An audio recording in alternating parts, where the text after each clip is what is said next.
for example 2, it says you are tossing a coin and rolling a number cube. What is the probability of obtaining tails and rolling a 5? All right, so if I want to obtain tails, a probability of tails,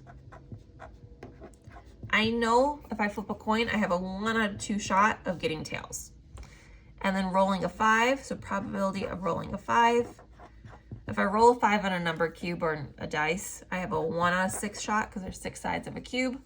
So then if I multiply my probability of tails times my probability of rolling a 5, that's going to be 1/2 times 1/6.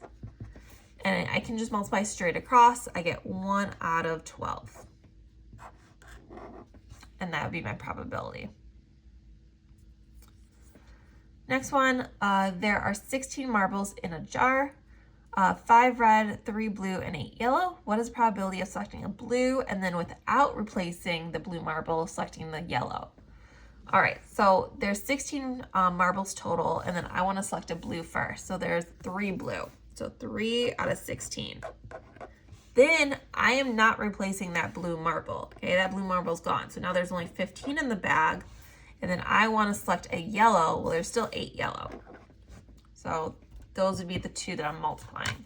So 3 times 8 is going to be 24 over 16 times 5, or 16 times 15. It's going to be 240. And then I can simplify that. I can divide by 24, divide by 24, and I end up with 1/10. So that's going to be my probability. And last one, use the table. Let event A represent the late arrival and event B represent transportation by car.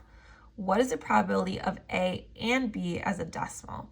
Round to the nearest hundredth. So the probability of A happening, late arrival. So this is my late arrival column right here. And then the probability of transportation by car. This is my B.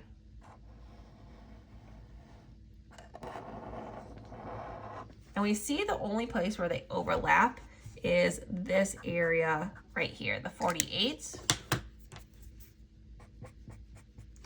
So we got 48 out of the 320. That's the only spot where the late arrivals and the cars happen at the same time, and we got a 3 out of 20 total. So 48 out of 320. You can get that as a decimal, or you can just simplify it. So if I simplify it, for instance, I can do, so that's 3 out of 20.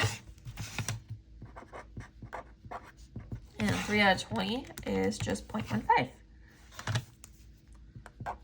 So you can leave it as a fraction, or, oh, actually it says round to the nearest tenth, so I want it as a decimal. So 0.15 would be your decimal.